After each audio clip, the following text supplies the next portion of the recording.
Oh,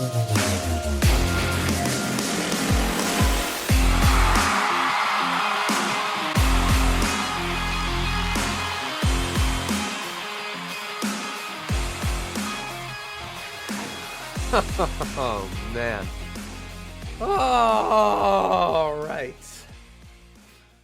My last episode titled Shane Steichen should be applauded for benching Anrhony Richardson. We should clap it up for Shane Steichen for doing that. I mean, you want to talk about a situation that backfired. Listen, I'm happy to admit when foot goes in mouth. And this is one of those spots. And it's a day like today that makes it so difficult to be the guy behind the camera with the microphone talking about this team. Before I even get into the negative, and trust me, there's plenty of negativity to go around. I will be leaning into that at some point. If I want to sit here and be fair and have some perspective, okay? The season, right? An NFL season, it doesn't just boil down to 1 week, okay? We are really going to have to wait and see what happens to draw our final conclusion as to what it is that we're looking at. As always, by the way, that is my take always. You got to give these things time to breathe because you don't want to sit here and make an absolute statement 1 week and then come out the next week and look like an idiot, okay? Sure, you're going to be wrong from time to time, but there's situations where you just got to let them breathe for a little bit, right? Like the Texans lost to the Jets in the same way on Thursday Night Football. Same exact score. C.J. Stroud out there, 11 for 30. The Texans aren't worse than the Jets, okay? These types of things happen.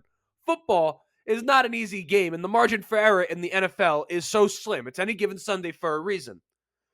Up to this point, between last year and what we had seen in limited action this year, Flacco had been an objectively better quarterback than Anrhony Richardson. He just was. I mean, the Vikings are as complex of a defense as there is, okay? A lot of moving parts. They make sure to really disguise what it is that they're doing before the snap.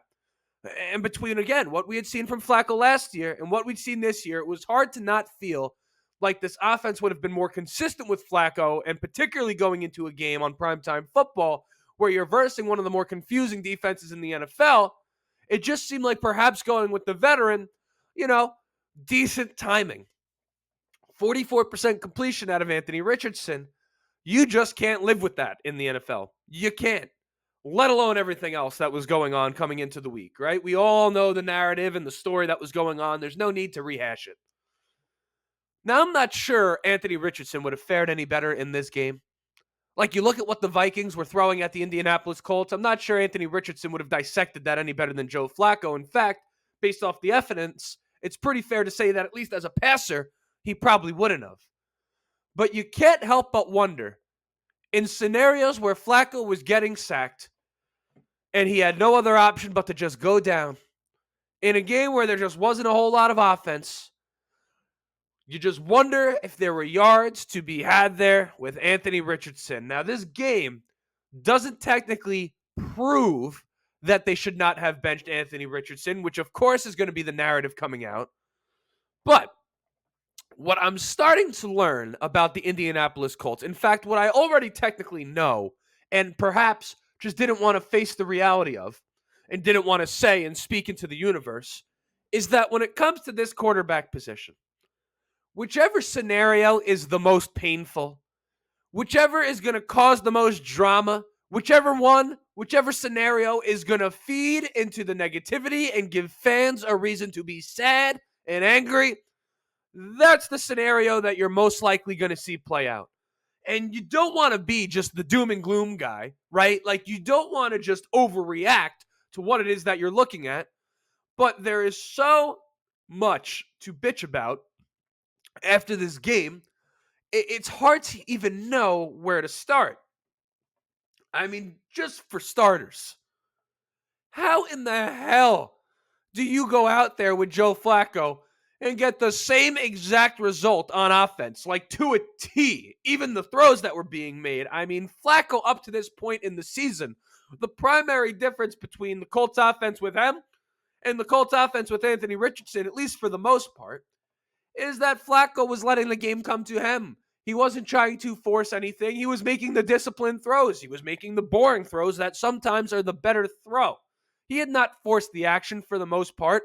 That's why we had him in. Okay? Meanwhile, you're watching this game, and the one that comes off the top of my head, that key, what was it, a 3rd and 5? It spared me on the yardage, but you have two guys running down the field, and Trey Sermon wide open on a check down, and he hits that throw. We might have an entirely different discussion today, but instead, he forces the action, and there's so many times throughout the course of this game where I'm saying, Flacco, that's exactly what Richardson would have done. Those types of decisions are exactly why we benched Anrhony Richardson and put you in the game. Now, albeit a terrible game for Flacco, 16 of 27 and still well over 50% completion. Nonetheless, what exactly changed? I mean, we still got decimated in time of possession. We were still terrible on 3rd down. And Shane Steichen, who I have a bunch of faith in as the head coach of the Indianapolis Colts, for a number of valid reasons that are mostly related to his resume and what he was able to get out of Gardner Minshew last season, and we see what's going on with him on the Raiders right now. Today looks, well, how can I put it? Not good, right? To say the least. He doesn't look great today. And a move in benching Anrhony Richardson that I'm starting to feel like was made by Steichen and Ballard collectively, where they essentially put their careers ahead of Anrhony Richardson. Now, I don't think Shane Steichen was at risk of getting fired, but I know Chris Ballard was, and I think they're looking at it and saying, hey, if we make the playoffs, it at least buys us another year if we were wrong about this quarterback, which as much as I love Anrhony Richardson and as much as there's a possibility that this is for the best for him, the likelihood is that it doesn't work. What has there been since 2066 quarterbacks drafted in the first round that have been benched? Only 25 of them have come back, and I forget the stat. Point being is the only guy who have come out of those 66 quarterbacks, the only one who has come back and won a playoff game is Mitch Trubisky. And not for anything, as Colts fans, if we're holding out for Anrhony Richardson to be Mitch Trubisky, that's not a great spot to be in. Now, I think he's more talented, and this is really a digression from the discussion of the game. That decision, at least today, and in the world of the media cycle, and just saying, we discuss this week by week, has backfired in a way that so seamlessly feeds into negativity and drama that it's hard to comprehend. It's hard to cope with as a fan. Some may call it karma, and they might be right.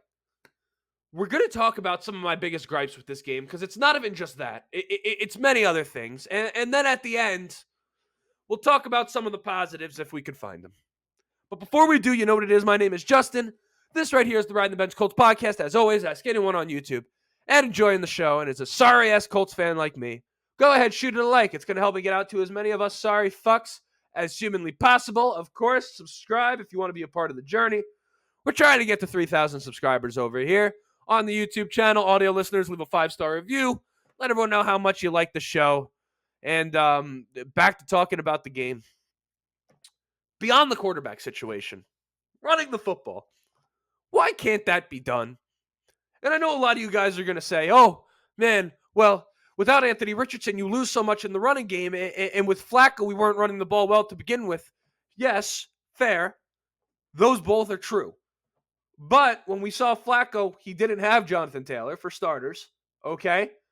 And number two, since when do you need, this is not true. You don't need a running quarterback, okay? It's not that running quarterbacks don't make it easier. Like, I could concede that Anrhony Richardson being in the game helps the Colts running game. But what I'm not going to do is sit here and say that that's an excuse to not be able to run the ball without him. You don't need a running QB to run the football effectively. Look at Jonathan Taylor's MVP season. I know he didn't win the MVP, but to us he did, okay? That season, we had Carson Wentz. We weren't running no damn read options with Carson Wentz. You have the offensive line is a weapon. You have Jonathan Taylor, who by all means, in my opinion, is as good as advertised on the ground. At least he's supposed to be. So what the hell is the issue here? And why couldn't they run the football in this game? You can argue that in of itself was the reason that the Colts lost to the Vikings, where you essentially become one-dimensional because the Vikings have no real fear that you're going to break one on them. How you're able to do that with this offensive line and Jonathan Taylor, how you're able to let that be a thing, that affects you throughout the course of this game? I just don't know. I don't know. Shane Steichen is a guy that I have a ton of faith in. But again, you just got to come out and be better than that. And it's not the first time we have looked at this team and said, not for anything, why can't we get this thing going with Jonathan Taylor? Which, based off his resume, is like an impossible thing to predict. I mean, you look at his career, he always has a good running game, always is able to get that going, particularly with the Eagles. So what's going on here? I've got nothing for you. Matt Gay. How about this? How about we just change his name from Matt Gay to Matt Left? Okay? I mean, what the fuck is going on? His wife, right? Is he married? His wife should check his damn phone to see if he's texting the left upright on the side. I mean, this guy is on a full-on affair with the left upright. I've never seen anything like it. Matt Gay, Matt Left, in case you didn't know, we signed you to consistently make 50-plus yarders. Our kickers were able to hit everything from inside. That's what a kicker does, okay? Inside 50 is not where the money is made. Beyond 50 is where the money is made in the NFL. We have Matt Left to be a weapon for this team. One time in this game, there's a scenario where we could try a 61-yarder. And I'm not saying that's an easy kick, and I certainly wouldn't have, berated him for not making it. But the Vikings play indoors. Matt Gay has the leg to go 61 yards in the air, okay? Not an easy kick, but the fact that it's not even a thought to kick that field goal completely undermines any reason we signed Matt Gay. He's now, 1 of 4 on the season from 50-plus? I mean, while we're out here making decisions to win, couldn't we just do better with a different kicker? And I'm the last guy to call for someone's job, but at some point, what's going on? In fact, let me not say, I'm not advocating to cut Matt Gay, but I'm just asking, or rather, I'm just presenting the point. You could make it a valid argument to do it, okay? You can make a valid argument to do it.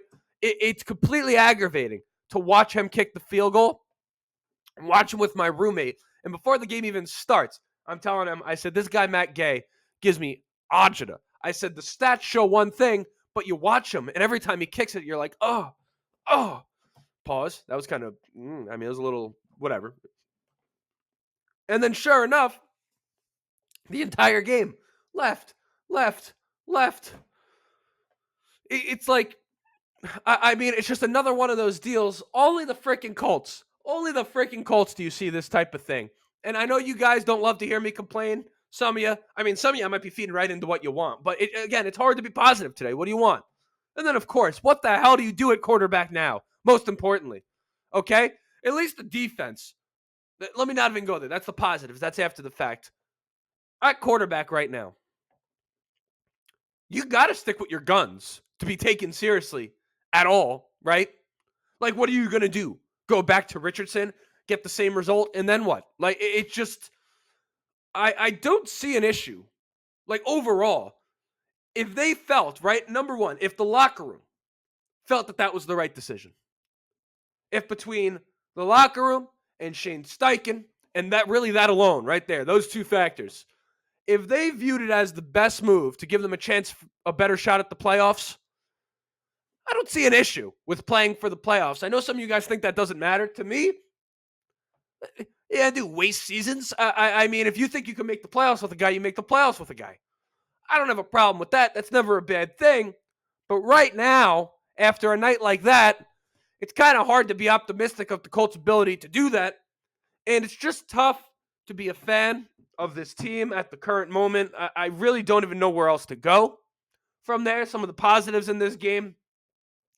Nice to see Anrhony Mitchell make a really awesome catch on the sideline. That's what we drafted him to do. Catches like that were all over his tape in college. So it's nice to see that come to fruition. Josh Downs continues to be the glue of this passing game. I said in the offseason that Josh Downs, Michael Pittman had become much more of a 1A and 1B situation, and I would not have been surprised if Josh Downs was the leading receiver of this team. That has turned out to be true. The defense on a day like today did absolutely all you can ask of them. Sure, they allowed 21, all of that type of stuff, but it makes playing defense, when your offense is playing that bad, it is so tough to play good defense for 4 quarters. The defense feeds off the energy of the offense, and when the offense isn't giving you any energy, that's tough. I mean, the only touchdown we scored was from the defense. There's really nothing you can do there.